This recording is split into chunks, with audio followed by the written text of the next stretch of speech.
Welcome back to WP Sports Desk, where we are making the jump from college to the pros. I'm here with Greg, Wyatt, Chris, and Danny to break down the early season AFC. But first, we go to Justin Valentovic for our top story of the week. The Texans has lost their biggest star for the season. J.J. Watt has been placed on injury reserve and will have season-ending back surgery. He re-injured his back, which he had surgery on in July, and missed all of training camp during the game against the Patriots. In a statement, Watt said, "It won't be fun, but it is necessary for me to return to 100%. Thank you, Justin. We'll talk about J.J. Watt in a moment, but first let's break down the entire AFC South division, a very weak division. Chris, who do you think is the favorite right now in the South? Well, to be honest, this is the worst division in football. So let's actually take a look at their standings, because it's not impressive at all, if I'm going to be honest.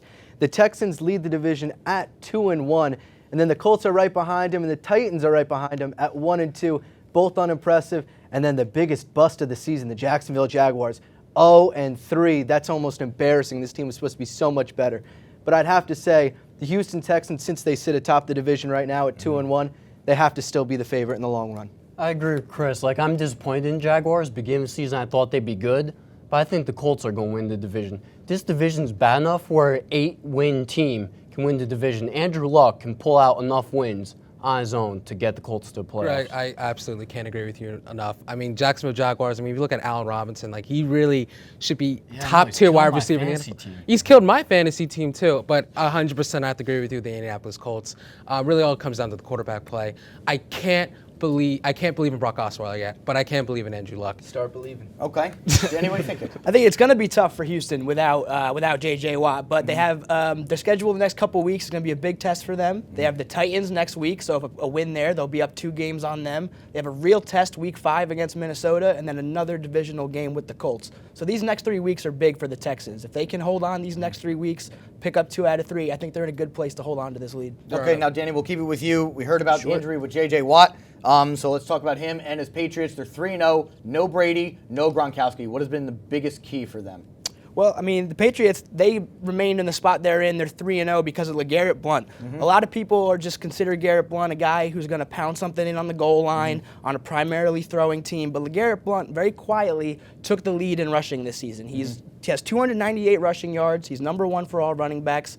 Isaiah Crowell only about 24 or 25 yards behind him. Okay. And he's also leading the league in touchdowns. He has 4 touchdowns. He's tied with Carlos Hyde, Melvin Gordon, Telvin Coleman, and Jordy Nelson. So he's in some good company. And Tevin Coleman, of course, picked up just 3 of those a couple days ago. Right. And Mason, LeGarrette Blount's got 75 carries. That's the biggest statistic that this guy has. They're giving him the ball. And look, it all works out. 298 yards, 4 yards per carry. What happens? He gets them in the end zone with 4 touchdowns. It's the numbers don't lie. Right. Men lie, women lie, numbers don't lie. LeGarrette Blount's providing the stats for the New England Patriots. He's proving that he's been the workhorse for this Tom Brady-less team. Right. Clearly being efficient. Would you agree here? Well, as good as Blount is, look at what the Patriots defense has done. Okay. They held the high-powered Cardinals offense to 21 points week 1. They shut out the Texans. And they don't even have Rob Ninkovich. When they get Ninkovich back, their defense will be even better. All right, Greg, I'm going to have to stop you right there, because let's just think about this for a second. Who's the starting quarterback right now? Brissett? Jacoby Brissett?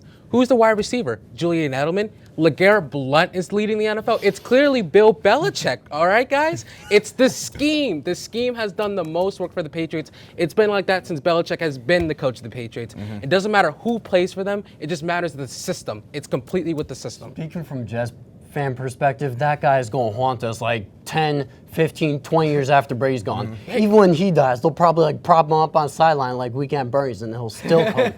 Jacoby Brissett didn't even throw an interception. He didn't even throw an interception in his first game. So first start, third string quarterback, no interception. Clearly the Patriots seem like the favorite here. Let's talk about who their biggest threat is in the AFC. Why? Go ahead. Pittsburgh. You know why? Okay. Antonio Brown, the best wide receiver in the NFL, with Ben Roethlisberger, one of the best quarterbacks in the NFL, throwing to him. Are you kidding me? Now they get the freaking suspended. Come on, guys, you know his name. Le'Veon Bell. Le'Veon Bell. Of course, I forget his name. Le'Veon Bell comes back. The offense is crazy. Yeah, but defense wins championships, and Denver's defense is almost the same defense that carried them last year with a old Peyton Manning who couldn't throw anymore. And Trevor Siemian has surprised people. He's handled the Panthers well. He's handled the Bengals well. They're going to be dangerous. Chris, what do you think? This is crazy. Get ready. I agree with Wyatt Mayes on Sports Desk. It's crazy. The Pittsburgh Steelers are the best team in the AFC. I know they looked horrendous against the Eagles, but every team has a bad game.